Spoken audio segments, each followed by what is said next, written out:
So when we were recording that last video, one thing that, watching it back, that came through is the idea of, or it kind of looked like we were conceiving or talking about sex as ticking a box. Yeah, so the point where I give an example of, when I was younger and identified as bisexual and having slept with men and then being like wanting to tick off a box for the rest of my sexuality. I think when I was saying that, I was thinking about the fact that that is also not right. Like, we shouldn't be trying to achieve things. We shouldn't be trying to score. And that's something that really ties in with the consent half of the work that we do, Yes. because that conception, and it is one that we grew up with. I think that society taught us to view sex as this box that you needed to tick. Yep. And that's really dangerous, and we really need to be working as a society to change sex being viewed like that, because that's why we have this kind of, what do they call it these days? What are the kids referring to it as? We need to consult the kids.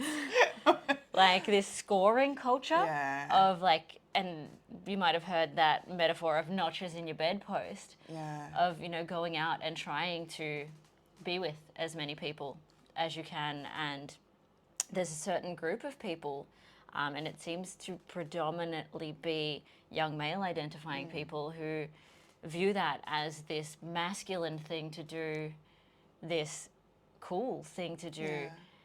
And it's where we wind up with a lot of issues around consent. Yeah, and I think partly there's a double standard to it as well, because often for young women it's the opposite of just like, oh, you need to be pure and Oh, if a young woman does that, they're then looked down on and called they're called pretty nasty things. Yeah. And then I think the other part of it is that it reduces really complex interactions to a number, to a scoreboard. Yeah, and it doesn't take into account, it's dehumanizing. It doesn't take into account that this is an intimate act with more than one person involved.